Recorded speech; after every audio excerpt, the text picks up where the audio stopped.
هذا البرنامج برعاية شركة أفرولاند للاستثمار الزراعي، مؤسسة علي فايز للمحاماة.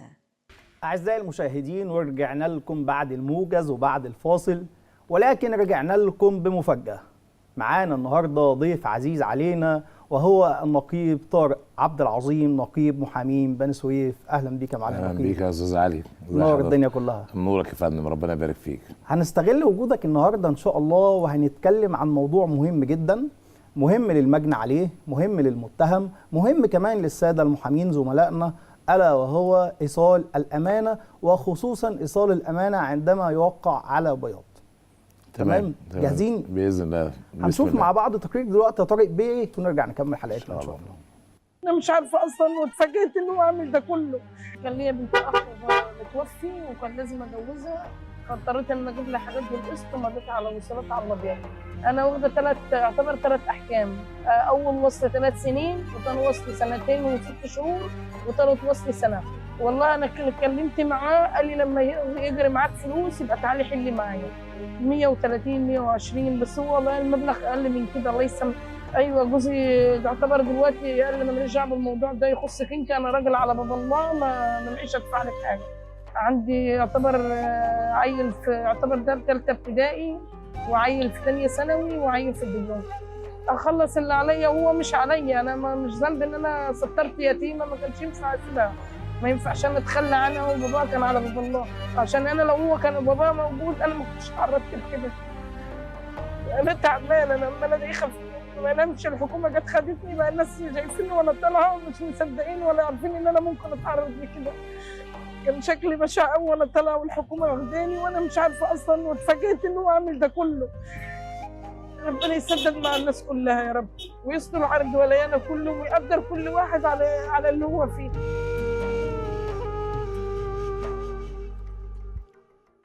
انا مش عايزه فلوس في ايدي منهم للباقي، لو دفعوا له جنيه، دفعوا له 10، دفعوا له 3، انا مش عايزه الفلوس في ايدي. انا عايزه المخالصات بس، انا اروح بيها المحكمه واعرف ان كل اللي انام وانا مرتاحه، اروح شغل وانا مرتاحه.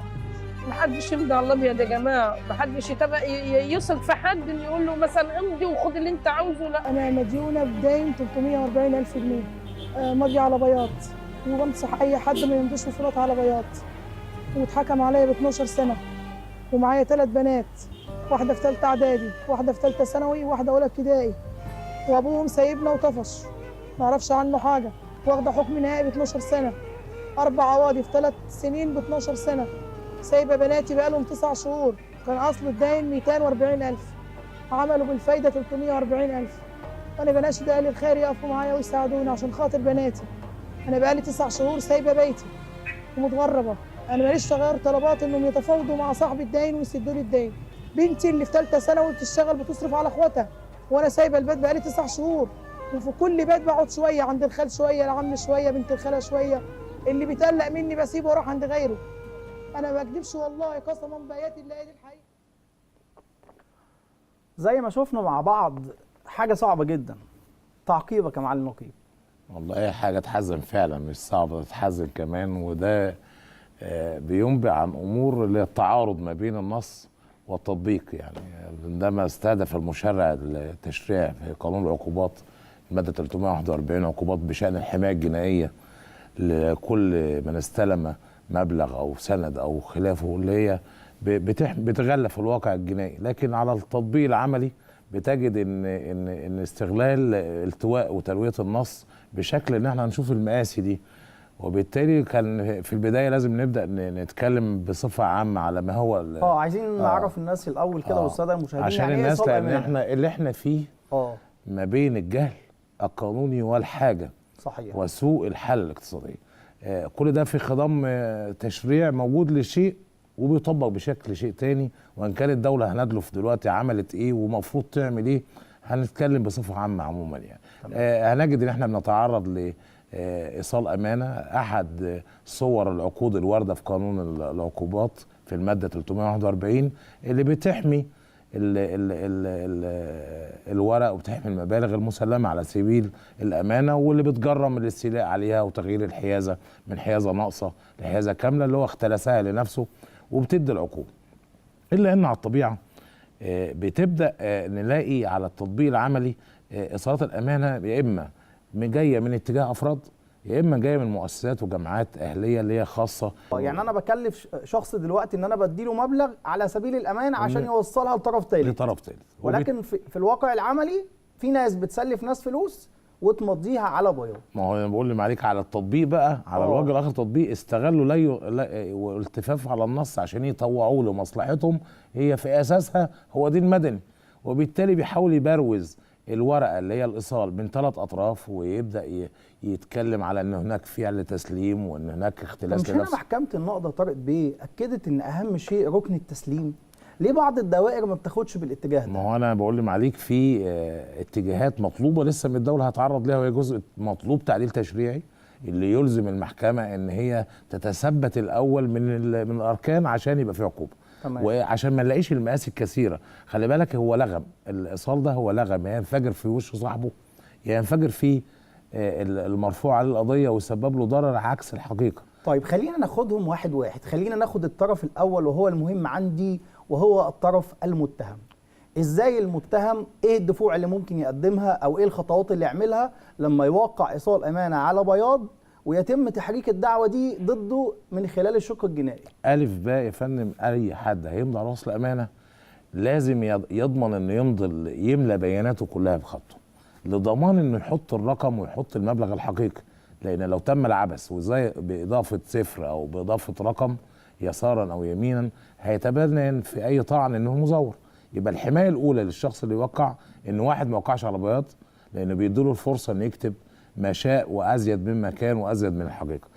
ثاني امر ان هو يملى البيانات من البدايه حتى النهايه عشان يضمن ان موجود الدين الحقيقي. ويمكن الكلام ده نهجته الدوله اخيرا عام 2021 لما اتكلمت مع الجهات المنحة في التمويل للمشروعات المتناهية الصغر والصغيرة، واشترطت اللي هي لان الجهة الهيئة العامة للتنمية المالية دي، للرقابة المالية اسف، هي اللي بتدي الترخيص للجمعيات، فقالت له ترخيصك هيتلغي لو انت ما اتبعتش اللي انا هقول لك في القرار 105 سنه 21. ايه القرار 105 21؟ قالت له يا جهه مانحه لازم ما تسيبش مستند فاضي، لازم البيانات تبقى مليانه، لازم الايصالات وبالتحديد نص كده على ايصالات الامانه تكون كلها مليانه عشان ما يديش الفرصه للظلم انه يحصل لهذا المتهم. طيب حد بقى وايه اللي هلغي منك الترخيص؟ تمام. حد وقع المشكله بقى في الاشخاص. ايوه، حد بقى وقع في الفخ ده وهو عنده جهاله بالقانون وما يعرفش ومضى على بياض. انا بقى المحامي بتاعه، يعني نصيحه بقى للشباب، الف باء في هيدخل دفاع يعمل ايه؟ الزملاء التفع بانتفاء ركن التسليم، وآية آليته في الإثبات قد يأتي بالطب الشرعي وقد يأتي بشهادة الشهود. الطب الشرعي زي ما اتعلمنا في كتب الطب الشرعي انه ينفع الطب الشرعي يثبت لي الظرف الزماني للملء والظرف الزماني للتوقيع. يبقى انا هنا هطعن في صلب الايصال. صلبا وتوقيعا اذا كان مش توقيع، او صلبا فقط لبيان تاريخ الايه؟ خلينا نتفق يا طارق بيه، في بعض الدوائر ما بتقبلش ان انت تطعن على صلب الايصال. ما هو ده اللي بنشده في الدوله. هي بدات تقول قرار 105 بس جت عالجت الجهات المؤسسات الاهليه وسايبه للاشخاص اللي هم المدعين بالحق المدني، قد تكون جمعيه اهليه، عالجناها في القرار 105 قالت لهم لازم تملوا الايصال والا هلغي منكم الترخيص، ده ضمانا للحقوق، لكن سايبه الاشخاص مالهاش حمايه. وبالتالي انا في التعديل انا للدوله ان هتعدل تشريعيا عشان نحمي الناس دي. ازاي؟ لابد من الزام في النص الماده 48 من تعديل تشريعي بيضيف عباره انه يلزم المحكمه بتحقيق عنصر التسليم طبعا ده عشان عنصر أساسي. نقدر نقول والله لما خدنا حكم خدنا عن كافه الدفوع استنفذناها وعن حق. طيب. لان معليك لو انا بسيبها، ودي لان الاصل في القانون الجنائي حريه العقيده، قانون العقوبات الاجراءات بتتكلم عن عقيده القاضي طبعا. وبالتالي بسايب الامر للمبدا العام اللي في قانون الاجراءات ان القاضي حر في تكوين عقيدته، وبالتالي انا مش مجبر ان انا اقول له حاول تحقيق حولها لا. لكن لو جه النص في القانون والعقوبات ألزم القاضي في هذه الجزئيه بالذات، لان هذه الورقه لابد لها من حمايه للمشكلات دي، والا الدوله ما بدهاش ظهرها. وان كان السيد الرئيس تدخل بايجابيه في ايام من فائده وعمل مبادره لا سجون للغارمات. صحيح. سجون خاليه من الغارمات. طب لغايه امتى هننتظر الرئيس؟ لغايه امتى هننتظر الجمعيات اللي احنا هنا النهارده بقى احنا هنا النهارده علشان نقوم بدورنا التوعوي. انا النهارده مضيت ايصال امانه على بياض ووصلنا للمحكمه، الاول هطعن بالتزوير، خلينا نطعن في صلب والتوقيع. الصلب والتوقيع نطعن في الاثنين، في الاثنين احتياط، مش هتأثر في حاجه، مش هتأثر في حاجه. ليه برضه؟ ليه بدخل التوقيع رغم ممكن يبقى توقيعي؟ عشان يبحث التوقيع الظرف الزماني بتاعه. تمام. لان انا بقول ان هذا المداد مختلف، لان من شروط الايصال الصح ان يكتب بقلم واحد، يكتب من المتهم بنفسه، لضمان ان انا ابعد كل البعد. لان بقول لهم عليك اللغم قد ينفجر في مين؟ قد ينفجر في المتهم نفسه، حقه يضيع. اسف، المدعي بالحق المدني صاحب الدين. تمام. لان لو بطريق الدفاع الملتوي اذا وصلت ان انا خدت براءه تورك التسليم لحق موجود فعلا ضاع، هيندم انه اختار الطريق الجنائي، كان اولى بيه ياخد الطريق المدني. طيب هو اخذ الطريق الجنائي، وانا كمتهم طعنت في صلب الايصال وطعنت في التوقيع، والتقرير هنا جاي بتاع الطب الشرعي ان صلب الايصال غير التوقيع. لا مش غير، المحكمه هنا هتدي براءه ولا لا؟ مش غير، نقول بعيد عن المغاير، بعيد عن ان التوقيت مغاير. ما هو الملء ده، ما هو بقى عندي القاعده العامه في ان التوقيع على بياض بمثابه قبول ضمني بما سوف يكتب بالورقه. لكن التزوير بتعريفه، ولكن محكمه النقض قالت لك العبره في ايصال الامانه بحقيقه الواقع حتى لو خالف قول المتهم. يبقى لازم يعمل ايه يا فندم؟ لازم يجيب الواقع، يعني حلل ايه؟ للتحقيق. يبقى انا بتكلم على خطوه اللي بعد آلتين ان هو يحل التحقيق عشان يتكلم برضه يتشبث بفكره ان التسليم قد انتفى من الاوراق، وان بما معناه النصوري، وان التوقيع كان لشيء اخر، كان ضمان لامر ما، اللي هي الحقيقه القاضي اللي انا بطلب من المشرع ان يحطها لي في نص العقوبات انه يلزم القاضي بحال تحقيق. كويس جدا طبعا من الناحيه التشريعيه، ده راي المقل، يعني ان لازم يبقى في تعديل تشريعي. تمام.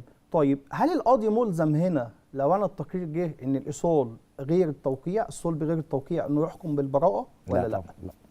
لا. لان في بعض الدوائر بتحكم بالبراءه حسب برضه العقيده بتاع المحكمه. قد تاتي بحكم بالبراءه، وقد ياتي بالتثبت الرضا الضمني بانه مضى، وقد ياتي لان احكام النقض برضه مع تحفظ المعاليك ورايك ان احكام النقض مش ملزمه للقاضي طبعا. واخد بالك، قد ياتي قاضي يستهدي بها وقد قاضي لا يلتفت عنها، لانه وليس هناك الزام باحكام النقض ان تطبق. الجنائي القاضي هي حريه القاضي في تقويم عقدي. بنلف ونرجع للمبدا العام. طيب انا كمتهم خدت براءه في ايصال الامانه وقدرت اثبت ان الايصال ده مزور عليا، هل ممكن اعمل ادعاء مدني، اطلب تعويض، اعمل جنحه بلاغ كاذب علشان الضرر اللي صابني؟ ده بيتنظموا قانون الاجراءات الجنائيه في الماده 267 في كل القضايا، مش في الايصالات الامانه بس. كل مره هو ضرب بالجريمه كمتهم انه يقيم دعوه مدنيه وادعاء ببلاغ كاذب داخل الجنحه الاصليه، على هادي ان لو خد براءه يدان رفع الدعوه في الاتهام المقابل. ده تعديل قانون الاجراءات الجنائيه موجود، وساعتها طبعا بيستلزم التعويض. طبعا، ما هو كل من اصابه ضرر يلتزم من الجريمه، سواء كان مجني عليه كل من لحقه ضرر أو متهم او اي حد اصابه، هي كانها ادعاء مقابل يعني. طيب احنا كده اتكلمنا عن المتهم وخطوره ان هو يوقع ايصال امانه على بياض. خطوره ده بقى على صاحب الدين، يعني ساعات صاحب الدين بيفرح ويبصم حد على ايصال امانه على بياض ويتخيل ان هو كده مسك السما بايده. هو ده تخيل ووهم. قد ياتي ليه ببرج وقد ياتي ليه بالارض. لانه بيرجع ممكن يبقى ليه 10 جنيه، ولكن زي ما انت قلت معاليك عايز يتحصل على اقصى عقوبه فيزيد من قيمه الدين، لان بعض الدوائر تتجه الى تقدير العقوبه طبقا لتقدير الفعل، فده ما ياتي بمليون في ايصال غير ال 100 جنيه غير ال 1000 جنيه، فالعقوبه بتنزل وتزايد طبقا لما له من سلطه في تقدير الجزاء والردع، فكره العقوبه والردع العام بيكون معرض بعد كده ان فيجي يلاقي الايصال حضرتك اللي هو فيه دين حقيقي، فلح المتهم ان يثبت ان هناك انتفاء لركن التسليم، فتقضي المحكمه بالبراءه، وبالتالي كانه اعدم حق بيده نتيجه هذا الامر، وبالتالي زي ما قلت عليك هي قنبله، هي رهان ما بين الاثنين. هنا سقط حقه بس ولا هو كمان مهدد بانه ارتكب جريمه تزوير او خيانه ائتمان؟ اذا نفى انتفاء ركن التسليم بيبقى بالنسبه له طالما هناك توقيعا سليما ما فيش مش كده هو ارتكب جريمه كل من يعني كان معاه ورقه اؤتمن على ورقه على بياض الائتمان اؤتمن على مستند بس على الطرف الاخر ان يثبت ان كان الايصال طرف السيد فلان على سبيل الامانه، على سبيل الامانه وبالتالي خان الامانه لديه واصبحت جريمه اخرى اسمها جريمه خيانه الائتمان، وليس جريمه خيانه الامانه. طب الفرق بينهما كبير يعني. هو دلوقتي لو طلع براءه في الشق الجنائي، هل خلاص حقه ضاع ولا يجوز ليه ان هو يدعي مدني بعد كده؟ المحكمه الجنائيه قد تاتي بحكم براءه وتحيل الدعوه المدنيه للمحكمه المدنيه، وهنا الحكم بالبراءه قد يكون له حجيه الامر المقضي، يعني انهى الليله كلها ويجي القاضي المدني يتقيد بما قضت به المحكمه الجنائيه اذا كان التسبيب في البراءه مبنيا على انتفاء الفعل. اما اذا كان مبنيا على التشكك او اي سبب اخر غير انتفاء الفعل المادي، فيحق ممكن المحكمه المدنيه تقيم عناصر المسؤوليه من ضرر وعلاقه سببيه وخطا، وتدي برضو تعويض رغم انتفاء الايه، رغم وجود براءه في الجنائي. النقطه دي مهمه جدا، لان انا النهارده ممكن اخد براءه بسبب الانتفاء، فبالتالي يجوز لي ان انا احرك دعوه مستقله جنحة بلاغ كاذب. لا يا فندم، انتفاء الفعل، انتفاء ركن التسليم، البراءه المسببه على انتفاء الفعل، انتفاء الفعل وليس الفعل المادي اللي هو التسليم. هو التسليم فعل المادي. فاذا اسس على ان التسليم قد انتفى، يعني معنى ذلك ان الركن المادي للجريمه قد انتفى، يعني الفعل الاجرامي قد انتفى، وبالتالي الجنائي له حجه على المدني والمدني ليس له حجه على الجنائي، وبالتالي هذا الحكم له حجيه الامر المقضي على القاضي المدني، وبالتالي لابد ان يقدر بالرفض. اما البراءه في اي قضيه مش ايصال امام بس، اذا كانت مؤسسه على التشكك اللي هو برضه بيدي للقاضي من مبدا حريه العقيده التشكك في صحه اسناد التهمه، لا ممكن المحكمه المدنيه تبحث، وهذا الحكم الجنائي ليس حجه عليها، وبالتالي لا اطلاقات التقدير في هل هناك ضرر وخطا وعلاقه سببيه من عدم سقوط الدعوه المدنيه. ده شيء مهم جدا يعني انتبه ليه المشرع علشان حقوق الناس طبعا. خلينا ننتقل للركن الثالث في ايصال الامانه، وزي ما بنقول عليه بالبلدي كده اللهو الخفي، الطرف الثالث اللي في الغالب ما بيكونش موجود اصلا. ده هو بيقع بقى صاحب الورقه اللي هو المدعي بالحق المدني او المجني عليه، بيقع في فخ، في حيره، عايز يحط طرف ثالث، يروح يجيب مين؟ لان احنا زي ما قلنا هي اصطناع مستند يغلفه بحمايه جنائيه، فبيروح يفكر اقرب حاجه، يروح جاب واحد امين ثقه، بيكون يجيب مين؟ يجيب زوجه، يجيب ابن، يجيب اخ، في يعور نفسه في القضيه قدام القاضي. ازاي؟ ان هو بيلاقي القاضي مفيش عدم معقوليه. هو انا النهارده في العقل ان انا ادي مبلغ لغريب عشان اوصل لاخويا اللي موجود معايا، اللي عايش معايا في نفس البيت. فبالتالي من ضمن الحاجات اللي بتكون العقيده للقاضي مين الطرف الثالث ده؟ علاقته بالاطراف ايه؟ فعندما الراجل اللي هو صاحب الورقه بيختار الشخص، لانه ده راجل خطير جدا زي ما انت قلت، لو راح المحكمه واقر القاضي انه قد وصلت اليه الامانه، اصبحت القضيه خلصت. وبالتالي انا بخاف كراجل صاحب المال او اللي انا بكتب حد تبعي، فبكتب حد تبعي، فبتضر بطريقه اخرى ان انا بسرب الشك لدى المحكمه يعني في بند عدم المعقوليه اللي بتخليه يفتح اطلاقات التحقيق لدفاع المجني المتهم. طيب ايه هي الطلبات الجوهريه او الطلبات المتعلقه بالنظام العام فيما يخص ايصال الامانه اللي انا لو طلبتها المحكمه ما ينفعش ما تستجيبش ليها؟ هو اخص دفاع الطعن بالتزوير. الطعن بالتزوير هي من دفوعه الجوهريه ومتعلقه بالنظام العام اللي وجب على المحكمه ان هي تحققه وتتثبت من جديته سواء بالطرق الفنيه او اوراق المضاهاه وما شابه. الدفع الموضوعي اللي بقى متعلق بتقدير المحكمه لا هو برضه الركن انتفاء ركن التسليم اللي من المحكمه له ولا ان تاخذ. يعني احنا كده ننصح اي حد متهم في ايصال امانه، بس يكون متهم بجد، يعني ما يكونش واخد حق حد، يكون متهم ومجني عليه، يعني هو متهم بس مجني عليه او تم التلاعب في الايصال، ان اول حاجه يعملها يطعن بالتزوير صلبا وتوقيعا عشان ما يستنفذش طريق طعن. لان النهارده لما اقول انتفاء ركن التسليم سيادتك يبقى انا اقريت بالموضوع كله بتوقيعي. انما هو لا ما يهدرش طريق دفاع حتى لو كان لديه نسبه نجاح قليله. زي واحد عنده ميعاد استئناف، يسيبه ليه؟ ما يعمل استئناف، ليه يحبط من اول مشوار؟ يبدا دفاع تلو الاخر. طبعا احنا اتعلمنا علي بيه وانت راجل محامي فاضل ان الدفوع بتسقط دفوع ثانيه. الدفوع الشكليه لابد ان تبدا بالاول، الدفوع الموضوعي ثم بعد ذلك ولا يجوز عكسها، وبالتالي طريق قدامك في الطعن بالتزوير تاتي به. ولكن للاسف برضه عشان 90% من الناس اللي بترفع على قضايا زي الناس اللي احنا شفناهم الغلابه اللي ممكن الليله كلها مكوى او مروحه ب 1000 جنيه والنهارده الطب الشرعي الامانات بتاعته بقت 1000 وطالع و1000 الاثنين 3 5. الناس ما بتقدرش حتى تدفع الامانه، بيتحط عليه وبيقول والله طب انا هدفع 1000 جنيه اروح اخلص بيها اللي اني احط لها 1000 تاني واتعب المحامي. والاصل اذا كان صاحب الرافع الدعوه عنده ضمير وخد ال1000 زي ما هو بتاع ثمن المروحه. هي معضله لابد لها رغم طبعا. بص يا علي بيه، مهمة جدا. رغم كل تدخلات الدوله سواء بالجهات الرقابيه او رئيس الجمهوريه، لازم تدخل تشريعي عشان نحط كل امور في نصابها. لازم الورقه دي تتحقق تحقيق اجبارا على القاضي عشان نخرجه من مبدا حريه الايه؟ صحيح. حريه العقد. طيب نرجع للطرف الثالث والركن الاساسي في الايصال، وهو ركن مهم جدا، وفيما يخص بقى زملائنا الساده المحامين. في بعض النيابات بدات تطلب منهم اقرار بان الايصال ده سليم وان الطرف الثالث ده موجود وان هذا الايصال على مسؤوليتهم. هل ترى ان يعني هذا الاجراء من الناحيه القانونيه قانوني؟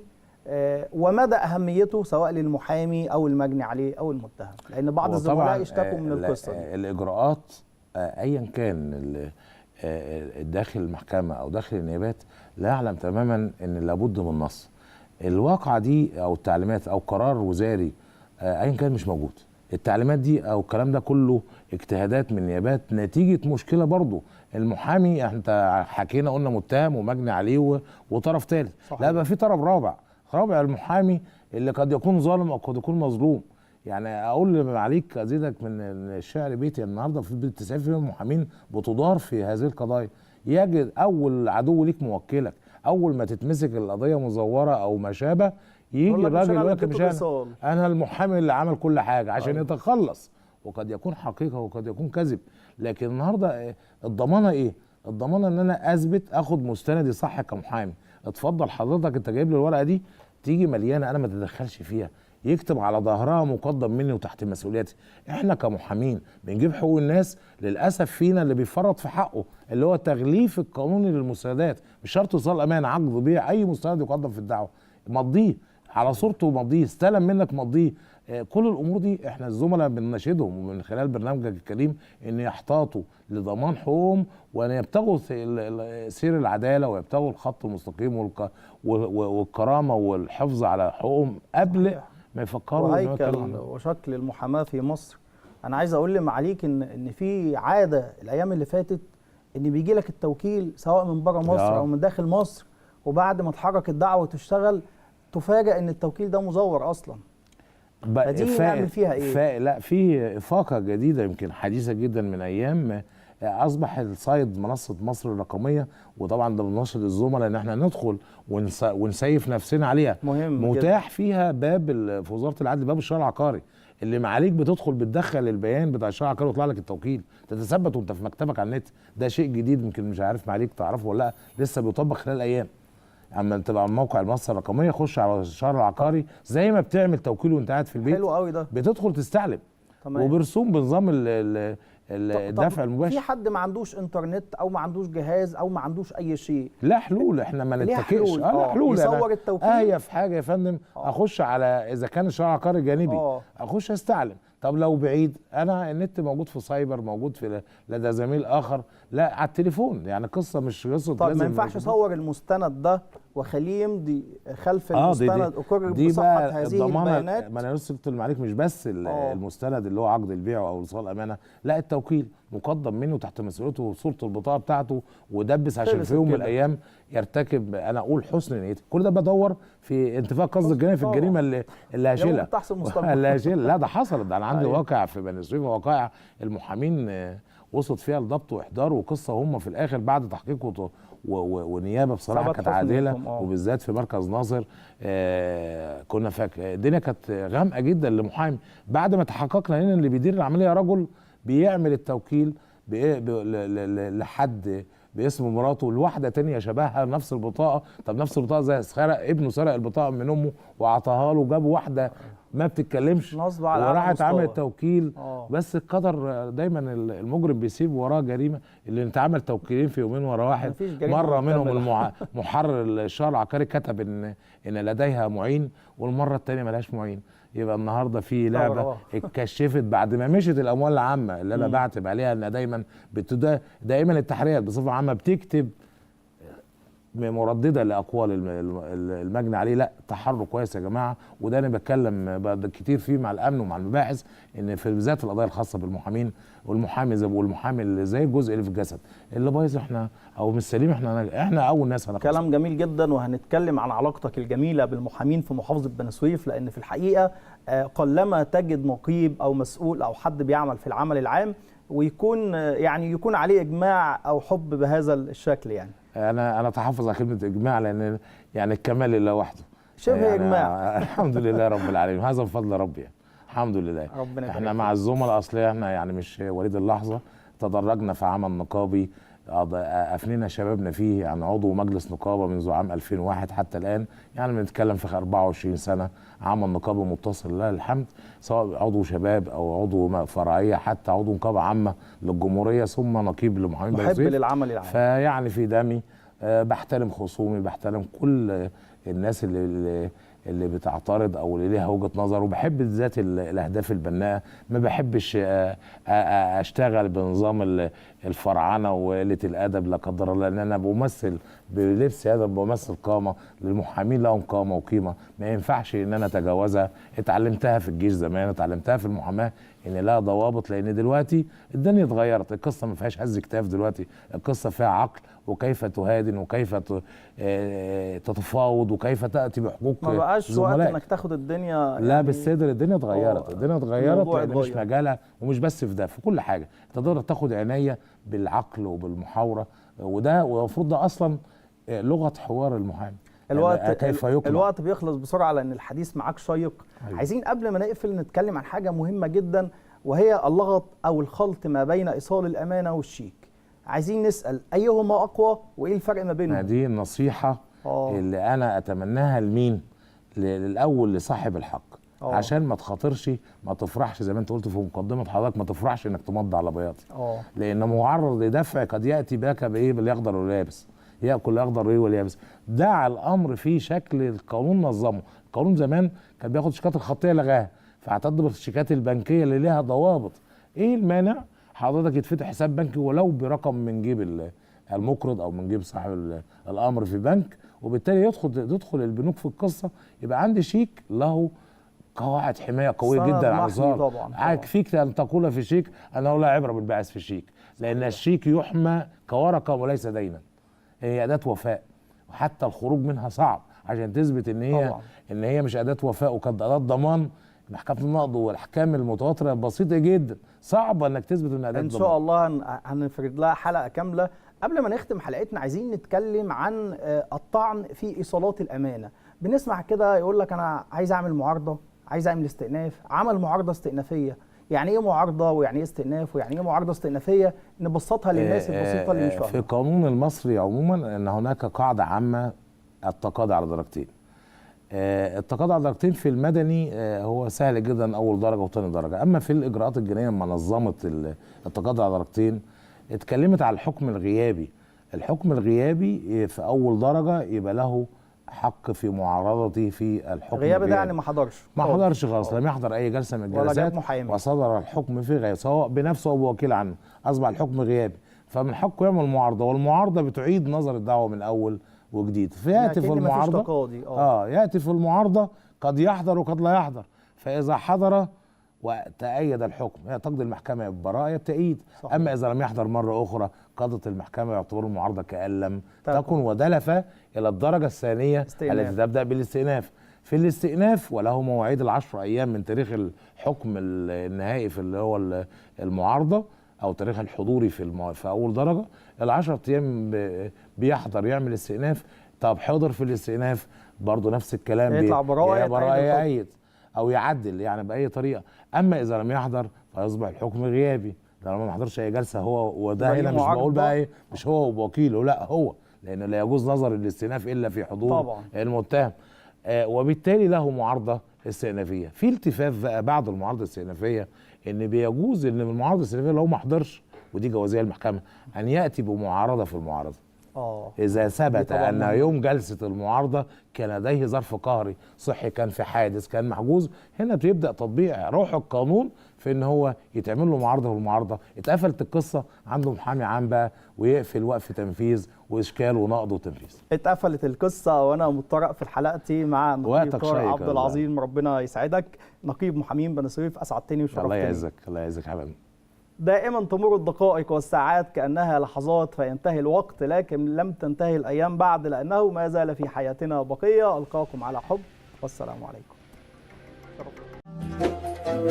مصر بلد الخير والأرض سرها، وعلشان بنحبك وبنحبها هنحقق حلمك وحلمها. أفرولاند هي دي منطقة الخيال الأخضر اللي قدرت تغير شكل الطبيعة وتحوله لمدن خضراء. اتولد الحلم اللي بدأ في 2007 بمولد أول مدينة لزراعة وإنتاج الزيتون في مصر بمدينة وادي النطرون. مع أفرولاند الحلم بقى حقيقة في أرضها. على مساحة 1000 فدان تم تشييد مصنع للتخليل وتصنيع زيت الزيتون، وكل ما حجم العطاء بيزيد حماسنا بيتضاعف، عزيمة وإصرار إننا نحافظ على كل نجاح حققناه على أرض خضراء. مهما كانت احتياجاتك وأيا كانت إمكانياتك، مع أفرولاند هنحقق حلم حياتك. مؤسسة علي فايز للمحاماة والاستشارات القانونية، أساتذة في القانون ومجال المحاماة في كل التخصصات، جنائي ومدني وقضاء عسكري، تأسيس الشركات وخدمات رجال الأعمال، مجلس الدولة والقضاء الإداري، ولدينا قسم خاص لكتابة مذكرات النقد والتماس إعادة النظر.